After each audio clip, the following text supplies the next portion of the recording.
seja muito bem-vindo, seja muito bem-vinda a mais um vídeo aqui no meu canal em que eu falo sobre estratégias para você, familiar de alguém que bebe demais, você conseguir levar quem você ama a parar de beber. E o meu nome é Vitor Blasius, eu sou médico psiquiatra e o tema do vídeo de hoje é coisas que estão embaixo do seu nariz e que te impedem de fazer quem você ama parar de beber.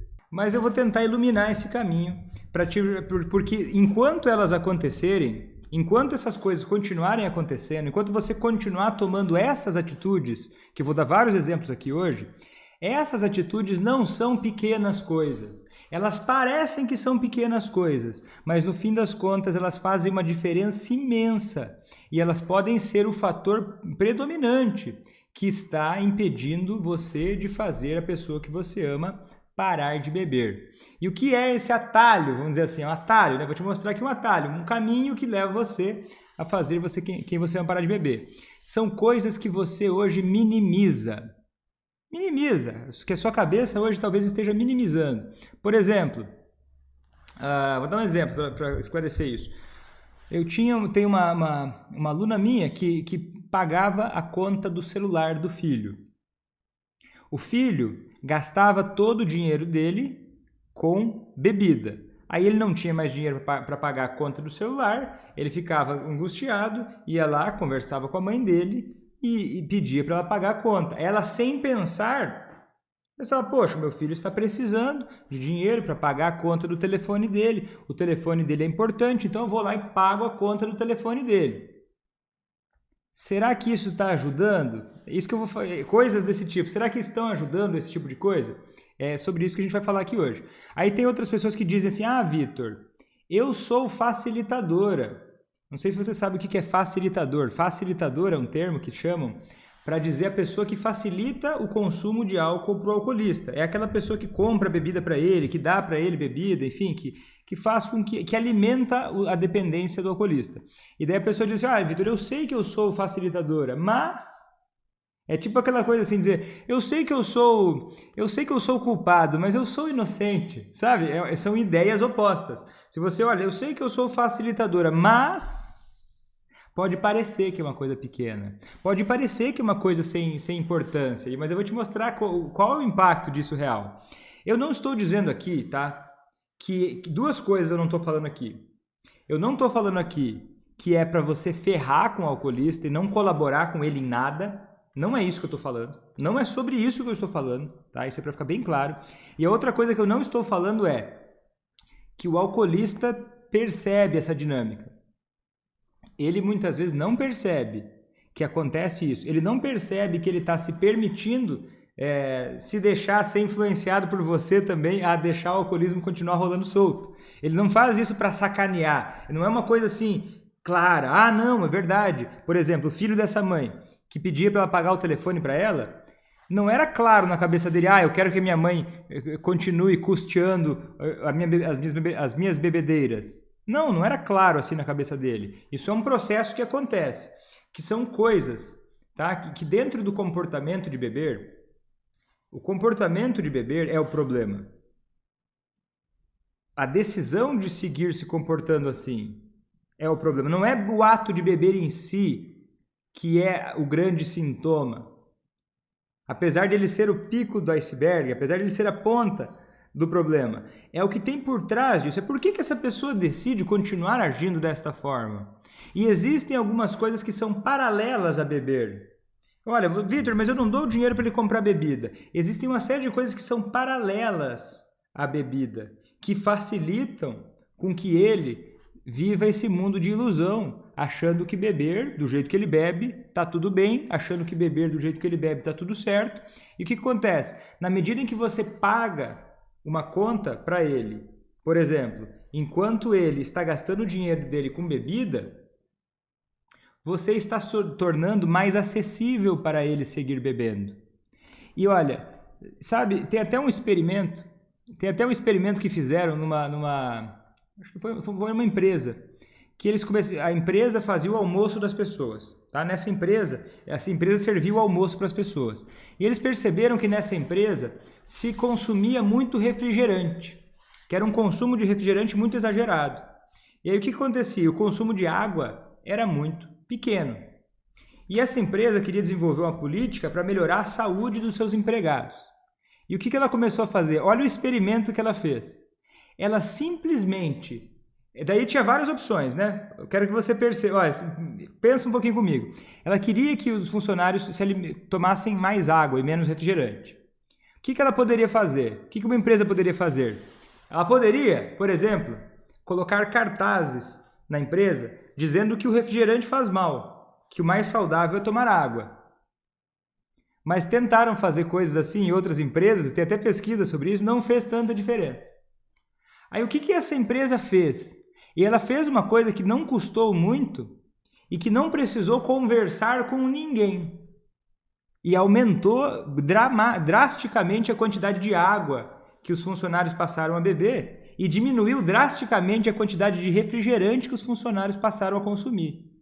E sabe qual foi o pequeno segredo que eles fizeram?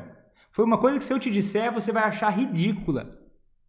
Eles perceberam que no refeitório os locais que tinha água eram mais distantes.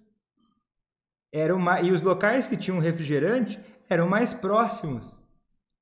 Então eles começaram a fazer o quê? Eles começaram a mudar isso, começaram a colocar água de uma forma mais acessível, de uma forma mais visível, com mais facilidade de consumir a água. Então, e o refrigerante um pouco mais afastado. Então, o que isso causa? Como é que isso mexe com o comportamento das pessoas em massa, sem conversar com elas? Por quê? Porque torna o comportamento correto mais fácil e torna o comportamento errado mais difícil. De uma maneira totalmente comportamental. E aí a escolha certa, ela fica mais fácil. E a escolha errada fica mais difícil. É óbvio, parece óbvio, não é óbvio? Mas na prática, muita gente que eu vejo que me acompanha não coloca isso na sua própria vida. E acaba alimentando uma mentalidade fantástica do alcoolista, que é de fazer o quê? O que é o alcoolismo? É a pessoa... É um funcionamento do sistema de recompensa cerebral que está exageradamente voltado para o álcool. Quer dizer o quê? Essa pessoa está acionando o sistema de recompensa cerebral de uma forma artificial. Esse sistema é acionado quando você, por exemplo, faz algo de que se orgulha. Quando você, por exemplo, faz exercícios. Quando você, por exemplo, faz sexo. Quando você come alguma coisa saborosa. Esse sistema de recompensa cerebral ele é importante para o nosso funcionamento. Só que o álcool, ele rouba. É como se fosse roubar. Ele faz a pessoa receber uma recompensa antes de se esforçar. É tipo receber um pagamento adiantado, mas depois não trabalhar. É como se fosse roubar. E é por isso que acaba sendo desequilibrado. E é por isso que é possível você fazer quem você ama parar de beber, mesmo que ele não queira. Porque é um mecanismo que ele já é por natureza desadaptado. Com pequenos ajustes, isso passa a ser naturalmente quebrado. E esses pequenos ajustes são negligenciados pela maior parte das pessoas que ficam presas, olhando para o lado errado em relação ao alcoolismo. Por exemplo, o comportamento, e você tem que pensar no comportamento sempre analisar isso. E da onde que eu estou tirando esse contexto, esse conceito? Tá? Eu quero falar para você de um conceito que é do alcoolismo também, tá? Que é assim, ó, dentro do alcoolismo ou qualquer outra dependência, ou qualquer comportamento autodestrutivo e qualquer coisa correlata, tá? Existe algo chamado decisão aparentemente irrelevante. Deixa eu te dar um exemplo. No caso do alcoolista, é aquele alcoolista que está sem beber durante alguns meses e que quer permanecer sóbrio e que para fazer isso ele percebeu que ele precisava evitar o bar que ele bebia antes, porque quando ele passava na frente desse bar ele recaía. Então ele começou a dar uma volta do trabalho para casa para não passar por aquele bar. E aí ele continuou fazendo isso. Só que daí chegou um dia que ele pensou... Só que esse caminho que não passava na frente do bar, ele era um caminho um pouco mais longo para chegar em casa. Só que ele pensou, poxa, já faz 3 meses que eu não bebo nada, então quem sabe eu posso voltar a passar pelo caminho antigo para chegar em casa mais rápido. Quando ele toma essa decisão, ele se expõe a um risco maior de recair. E ele toma essa decisão, na maior parte das vezes, sem planejar uma recaída. Mas ele toma essa decisão que leva a um contexto que faz com que seja mais fácil ele beber e ele pode recair, porque ele passou na frente do bar de novo. Tá? Isso não é exatamente assim para todos, tá? É só um exemplo que eu estou te dando para você entender o contexto, tá? Não é que todos é exatamente assim. Mas eu estou falando sobre a decisão aparentemente irrelevante, que é uma decisão que, a princípio, quando você pensa nela, ela parece inofensiva. Tipo assim, você vai lá e paga uma conta de telefone para o filho, que gastou todo o próprio dinheiro bebendo. É uma decisão que parece inofensiva. É uma decisão que, se você tivesse que justificar para alguém, talvez a pessoa nunca achasse que isso era alimentar o alcoolismo. Porque não é uma decisão diretamente relacionada a beber. E porque tem várias desculpas que a pessoa pode dar, você, familiar, para seguir dando esse dinheiro, por exemplo. Né? Mas deixa eu te contar outro exemplo que não seja só a ver com dinheiro, tá? Um exemplo bem interessante. Tinha um caso, tá? De um alcoolista, que era o seguinte, olha o que acontecia. Porque o comportamento ele segue padrões, tanto o seu quanto do alcoolista. E olha só esse exemplo. Tinha uma esposa de um alcoolista que toda vez, não era esposa não, era namorada, eles não moravam juntos. E eles passavam um final de semana juntos, né? Sexta-feira à noite eles passavam juntos. Só que ele estava começando a parar de beber. Só que o que acontecia? Ele vinha recaindo demais. Todo final de semana ele recaía. E ela estava frustrada com aquilo. E ele também estava, poxa, o que está acontecendo que eu tô recaindo tantas vezes no final de semana? E o que acontecia? Na sexta-feira à noite, quando eles estavam assistindo filme ou alguma coisa juntos, ele começava a encrencar com alguma coisa. Criar algum caso. Criar algum problema. Achar, sabe, um problema onde não tem. Começar a criar caso. E aí ela ficava muito frustrada com isso e começava a brigar com ele. Ficava impaciente, criticava ele e começava a brigar com ele porque ele estava provocando, enfim. Os dois começavam a se alfinetar e aí ele saía bravo com ela, dizendo que ele estava bravo com ela por conta da briga que eles tiveram. E aí ele saía para beber. Olha, e eu te garanto que ele não fazia isso de caso pensado. Eu vou brigar com ela para eu poder sair para beber. Mas fato é que de repente vinha um mau humor e daí aquele mau humor contaminava ela e ela se contaminava com o mau humor dele, brigava com ele de novo e aquele enredo ia se estabelecendo e ele saía para beber. Era uma decisão aparentemente irrelevante dele brigar com ela e dela brigar com ele de novo. É uma decisão que parece que não tem nada demais. Mas o que acontece? Quando ela começou a perceber que isso acontecia e começou a mapear esse padrão, ela chegou a conversar com ele e falou, olha, fulano, você vê que acontece isso dessa forma? Será que a gente poderia mudar isso? Ele estava num estágio da mudança que estava um pouco mais aberto a conversar. E daí ele começou a se dar conta de que realmente, olha, isso acontece assim e é meio louco, porque é uma briga que vem do nada, uma briga à toa. E daí olha só, ele estava começando a parar de beber. Então, nesse começo de parar de beber, às vezes é interessante, e a maior parte das vezes, para ter sucesso nisso, você vai precisar ter algumas estratégias, né, para parar de beber. O alcoolista vai precisar de algumas estratégias. E olha só a estratégia que eles usaram. Eu achei fantástica, eu achei sensacional. É a criatividade, né, que eles tiveram. Né? Ela e ele conversaram sobre isso. E olha o combinado que eles fizeram. Beleza, era muito difícil para os dois não brigar na sexta-feira à noite. Então, eles pensaram numa outra coisa que poderia resolver isso. E olha que genial. Ela combinava com ele de tirar toda a roupa dele. Deixava ele só de cueca.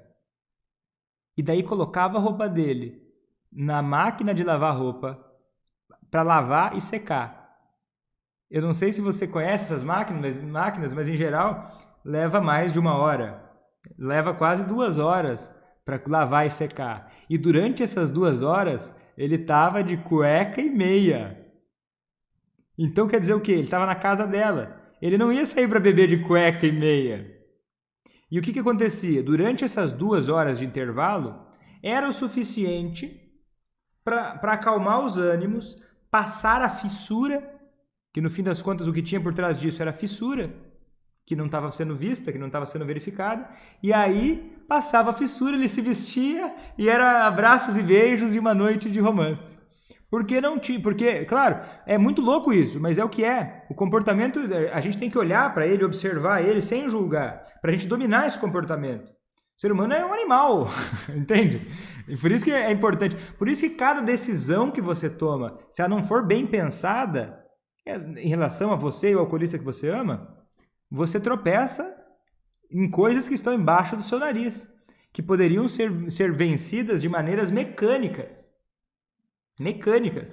Aí às vezes, Vitor, o que poderia ter falado para ele naquele momento? Olha, essa é uma situação em que o que deu certo não foi falar sobre alguma coisa na hora, foi tomar alguma atitude. Foi, claro, teve um momento no meio do caminho em que eles conversaram, em que eles discutiram sobre isso, em que ela conversou com ele. Ele estava num estágio da mudança que já estava fazendo parte de um processo em que ele estava mais aberto para fazer isso. E aí o combinado foi esse, foi genial. Porque daí, conforme ele não tinha esses lapsos nas sextas-feiras, várias outras coisas puderam começar a melhorar. Né? E aí conquistar uma sobriedade mais sólida. E aí as brigas acabam, né? Aí as brigas acabam, porque elas nada mais eram do que fissura da sexta-feira à noite, que era um gatilho. Mas enfim, aí vai ser muito longa a explicação. Mas o que eu quero explicar é isso. Certo, outras decisões aparentemente irrelevantes, tá? Vou te falar uma aqui que talvez você faça, que é o seguinte: beber com o alcoolista moderadamente. Vitor, mas você acha que tem gente que bebe com o alcoolista moderadamente? Eu acho, e eu acho que tem até gente nessa live, que está assistindo essa live aqui, ó. Entre nós aqui que estamos aqui, ó, vamos ver. Entre nós que estamos aqui, ó, já passamos estamos em quase, vamos ver, deixa eu contar. 20, 50... 80 pessoas que estão assistindo agora, eu tenho certeza que uma delas, no mínimo, faz isso. Bebe moderadamente com o alcoolista. Vitor, mas eu não tenho problema com álcool. Quem tem que se controlar é ele. Por que eu agora vou começar a ter que não beber com ele? Que diferença isso vai fazer? O tema da live de hoje é coisas que estão embaixo do seu nariz e que te impedem de fazer quem você ama parar de beber. Porque se essas coisas fossem óbvias, a Elga tá falando, eu já até se denunciou. Mas é porque isso às vezes o óbvio foge da cabeça. Às vezes o óbvio tem que ser lembrado. Né? Poxa, eu quero fazer quem eu amo parar de beber. Não faz diferença, não bebo, mas compro, né? Não bebo, mas compro, porque parece que não faz diferença, não é mesmo? Ele não sabe beber. Olha, não é que o alcoolista não sabe beber, não existe uma escola, tá, de aprender a beber. Eu não sei se é claro isso para a maioria das pessoas, mas não existe uma escola entre uns que sabem e outros que não sabem beber. Vamos tentar, e isso é muito louco alguém pensar isso, é muito surpreendente para mim, alguém pensar isso. Olha, mas pensa como isso não faz muito sentido, ou se fizer para você, enfim, para mim não faz. Diz assim, vamos então ensinar, vamos começar a tentar beber mais e mais e mais vezes, tentando aprender a beber moderadamente. Isso é não entender como o álcool funciona no cérebro. Isso é muito louco, isso, né? Não sei nem por onde começar a explicar o problema disso, sabe? É que é o seguinte, o alcoolista, não é que ele não sabe beber, é que o problema do alcoolismo é que quando ele começa a beber, entra no circuito da compulsão, que é uma parte um pouco mais para trás do cérebro. E aí começa a ficar muito mais difícil para ele manter um nível de bebida moderado. Pode ser até que ele consiga às vezes, mas ele vai tropeçar, entende? Então é por isso que é interessante tornar o caminho da tomada de decisão em relação a começar a beber mais difícil, menos interessante, menos fácil. Porque daí é uma forma de você conseguir mudar o comportamento dele mais rápida. E eu não estou dizendo, daí a gente vai falar assim, Vitor, mas eu gosto de beber, para mim beber é muito importante, nunca me fez problema nenhum. Olha, você que sabe da sua vida, né? Eu estou aqui mostrando alguns caminhos, mostrando algumas opções que podem acelerar o seu processo de fazer quem você ama parar de beber, na medida em que isso é importante para você. Se isso não é tão importante para você, Ok, talvez isso não seja do seu interesse. Que mais? Ó, outra coisa. Tá, tem várias outras, mas não sei se vai dar tempo, tá? Eu acabei colocando histórias demais aqui. Vamos lá. Mas tem algumas outras coisas, tá? Que eu preciso falar para completar esse roteiro de hoje. Que é o seguinte. Olha, tem gente que fala assim, ó, Vitor, mas olha só, Vitor. Eu sei que tem gente que tá pensando isso. Vitor, mas você tá falando aqui de não beber moderadamente com ele. Você tá falando aqui, ó, de não dar dinheiro para ele. Você tá falando para ele comprar bebida. Você tá aqui falando para eu não comprar bebida para ele. Mas Vitor, você não conhece o meu familiar. O meu familiar, ele dá um jeito. O meu familiar, ele vai beber mesmo que eu não dê dinheiro para ele. O meu familiar vai beber mesmo que eu não beba moderadamente com ele. Olha, semana passada eu não bebi nada e ele bebeu a semana toda. Tem gente aqui, me avisa, tem gente que pensa isso que eu tô falando? Ou eu tô imaginando coisas? Tem alguém que pensa isso que eu tô dizendo? Me avisa aqui no chat. Que pensa, Vitor, não vai adiantar, não faz diferença nenhuma. Então é sobre isso que eu tô falando na live de hoje. É isso que tá embaixo do seu nariz, que pode estar te impedindo de fazer quem você ama parar de beber. É isso, é tipo isso. Sacou agora? Entendeu? É essa parada. Parece que não faz diferença, eu juro, mas faz diferença. É porque talvez você possa, mas Vitor, uma semana que eu não bebi com ele, ele continua bebendo. É que, olha só, tem várias coisas certamente no seu contexto hoje, porque eu não conhecia algum familiar até hoje que não existia algum ponto cego, que não existia alguma coisa que estava embaixo do nariz e que não sabia. E que estava embaixo do nariz e que não se dava conta e não mudava. Nem todo mundo vai facilitar, né? A Rita está dizendo, eu não facilito nada e não adianta. É que aí, olha só, outra coisa. Tá certo, Rita, tá certo. Não facilitar não é a única forma de fazer quem você ama parar de beber. Ela é uma delas, entende? Não facilitar é uma delas, não é a única, não é a exclusiva. Mas tem gente que diz o seguinte, tá? Eu estou usando isso como exemplo para falar sobre essas coisas que estão embaixo do nariz. Porque, Rita, certamente, Rita, tem alguma coisa que está embaixo do seu nariz. Aquela coisa que você até já sabe, que você até suspeita, fala, poxa, mas eu acho que isso que eu faço, pelo menos não colabora, pelo menos não ajuda. Mas é uma pequena coisa. Porque quando eu tenho uma coisa dessas, a primeira coisa que qualquer um pensa é isso até poderia ajudar, mas eu acho que não faz tanta diferença. Eu compro bebida para ele, mas não faz tanta diferença. Eu continuo dando conselhos que ele não solicitou, né, e tentando mostrar que ele está errado, e tentando comprar verdadeiros cabos de guerra com ele, mas não faz muita diferença. Tem que bater e alisar, Rita. Tá, Vitor, mas tem gente que fala o seguinte, Vitor, mas sabe o que é, cara? Eu não aguento ver ele sofrendo. Eu não aguento ver a pessoa que eu amo sofrendo. E eu entendo isso, tá? Eu entendo isso. Eu tenho compaixão por você que pensa o seguinte, Vitor, eu não aguento ver ele sofrendo. Eu não aguento ver ele sofrendo, por isso que eu dou dinheiro para ele. Por isso que eu dou bebida para ele. Por isso que eu acabo comprando bebida para ele. Porque eu não aguento ver ele sofrendo. Por isso que eu acabo facilitando de alguma forma. Por isso que eu acabo tomando certas atitudes que eu sei que podem estar erradas. Mas é por isso que eu não aguento ver ele sofrendo. Eu tenho muita compaixão. Tem gente que pensa isso, né? Mas olha, é o seguinte. Esse tipo de coisa que eu estou falando não é você fazendo ele sofrer. Faz todo o sentido do mundo você não querer, você não desejar que a pessoa que você ama sofra. Faz todo sentido. Só que essas atitudes que eu estou dizendo de não facilitar a vida da pessoa bebendo e de tomar e ficar atenta a como você causa impacto nele, para você tornar o caminho da sobriedade mais fácil, mais acessível e o caminho da decisão de beber mais difícil, é você justamente fazendo ele ser mais feliz, fazendo ele crescer. Você fazendo esse tipo de postura, assumindo às vezes uma postura que pode ser desconfortável para ele em algum momento, ou às vezes até deixando de brigar, você está, de alguma forma, só mostrando que a mudança é necessária. E essa mudança vai além do simples ato de beber. Ela tem a ver com esse processo de tomada de decisão muito louco que eu te expliquei aí no começo. Entende?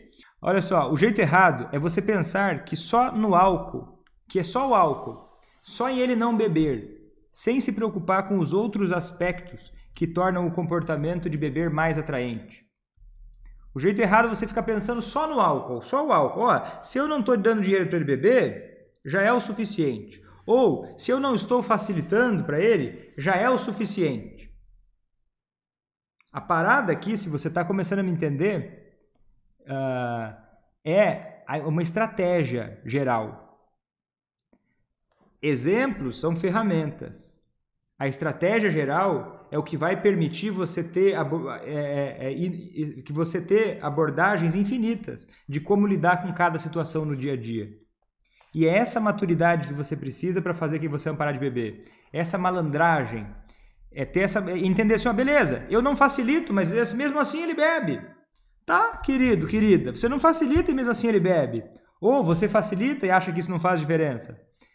Para olhar o seu comportamento de fora, como se fosse uma câmera olhando, examinando o seu comportamento em relação a quem você ama. E começa a observar essas interações que vocês têm. Daí você se pergunta, cada interação que você tiver, porque isso fica embaixo do nosso nariz e a gente não vê. Não estou dizendo que a culpa é sua, que você é ingênuo ou algo assim, não é isso que eu estou dizendo. Essas coisas passam embaixo do nosso nariz e às vezes a gente não vê. Então, qual é a forma de contornar isso? É você passar a policiar os seus comportamentos. Você passar a tornar consciente dos seus comportamentos. Certo? Você se perguntar, será que isso que eu estou fazendo agora, essa atitude que eu estou tomando em relação a essa pessoa que eu amo, será que essa atitude, em particular, está alimentando o alcoolismo dessa pessoa de alguma forma? Ou será que essa atitude que eu estou tomando está deixando de alimentar a sobriedade de alguma forma? Ou com outras palavras, será que isso que eu estou fazendo em relação à pessoa que eu amo, será que esse conselho que eu vou dar para ele, será que essa forma que eu estou imaginando de fazer isso, será que isso que eu estou pensando, esse caminho que eu estou pensando em adotar para fazer ele parar de beber dessa forma, isso me aproxima dos meus objetivos a longo prazo? Ou não? Porque é assim que você vai começar a tirar isso do automático e é assim que você vai começar a perceber e ter a oportunidade de agir conforme o que vai te beneficiar a longo prazo. Porque é o que vai te beneficiar a longo prazo, que vai fazer a pessoa que você vai parar de beber, que vai fazer você poder dormir tranquila, sem se preocupar, sem ficar vivendo o medo da próxima recaída. Você podendo ver essa pessoa que você ama sóbria e prosperando a cada dia. Você podendo sentir a segurança de que as coisas não vão explodir a qualquer momento. Entende? É sobre isso que a gente está falando aqui. E é na medida em que você tomar consciência do impacto que você causa nas pequenas coisas do dia a dia. Não estou dizendo aqui um grande mistério que está no pico do Himalaia. Não! É aquilo que está embaixo do seu nariz. Está embaixo do seu nariz. Que precisa se tornar mais consciente para você do impacto que isso gera. Tá? Para as minhas alunas, inclusive essa semana a turma 3 recebeu um desafio, né? Se tem alguém da turma 3 aqui, se tiver me avisa que recebeu um desafio, justamente para a gente fazer isso. Como é que foi? A gente pegou o desafio do automonitoramento. Né? Eu passei para elas uma lista uma tabela, uma lista para se policiarem. Olha, vamos se policiar. Quais são os comportamentos armadilha que a gente costuma cair que estão nos afastando dos objetivos? E daí elas postam. O desafio é postar para a gente poder acompanhar juntos e poder tomar consciência disso. Consciência. Então, um pequeno passo que eu te dou aplicável, tá? Para você aplicar em relação a isso é como? Como tornar um comportamento consciente? É você, quando for tomar alguma decisão em relação ao alcoolista que você ama, no sentido ou de dar as coisas para ele, ou de deixar de dar as coisas para ele, ou quando você for dizer algo para ele, você se perguntar de verdade, qual seria a decisão mais segura? Qual seria a decisão que me aproximaria do meu objetivo, que é fazer essa pessoa parar de beber? E às vezes, tem uma turma que eu sei que me acompanha que tem até caderno, né? Às vezes, no seu caderno, você pode começar a anotar. Anotar, olha, eu costumo fazer isso. E coloca no papel, olha, são essas, lista aí 5 atitudes que você suspeita. Lista 5 atitudes, eu tenho certeza que qualquer um aqui tem 5 atitudes que suspeita que podem pelo menos não estar ajudando no objetivo do longo prazo. Então coloca no papel essas 5, né, Socorro? Coloca no papel essas 5 atitudes que você suspeita e coloca elas na berlinda. Começa a analisar. Será que essa atitude que eu estou tomando, ela está de alguma forma tornando o caminho da sobriedade mais fácil e o caminho bebendo menos fácil? É isso que você tem que se perguntar. Ó, Lívia, já está bem no início do curso e já está anotando tudo no caderno. Boa, Lívia, boa, boa, boa, boa. Eu recomendo muito ter um caderno, tá? Eu fico emburrada por dias. Legal, Rita, fica emburrada por dias. Aí o que acontece? Você tende a ficar infeliz, né? Examina, daí coloca, escreve no papel, eu fico emburrada por dias. Como é que eu poderia, então, fazer de uma outra forma isso? Como é que eu poderia, ao invés de ficar emburrada, conseguir me sentir melhor e ao mesmo tempo me aproximar dos meus objetivos a longo prazo? Porque isso ajuda a tomar consciência. E na medida em que você tem consciência dos seus comportamentos, você passa a ter a oportunidade de levar os seus comportamentos, os seus hábitos para os objetivos a longo prazo. Porque assim, os resultados que se tem são sempre resultados dos hábitos. Pequenos hábitos fazem grandes diferenças. Não ignore os pequenos hábitos. Não ignore as coisas que estão embaixo do seu nariz, que parecem inocentes. Coloca elas na berlinda, tá? Coloca no seu caderno. Deixa eu dizer uma coisa, tá? Quando você perceber que você está adotando comportamentos que não são aqueles que você gostaria, eu vou dar uma dica extra. Não se julgue muito pesadamente. Não observe esse comportamento como um comportamento olha, eu sou uma pessoa terrível, olha, meu Deus do céu. Esse comportamento, ele está a serviço de alguma coisa, né? Por exemplo, olha, quando a gente tem recaídas nos hábitos de reclamar e dar lição de moral, você vai parar e vai examinar esse seu comportamento, sem julgamento para você também. Vai observar, por que eu estou dando lição de moral? O que é que eu estou tentando resolver com esse meu comportamento?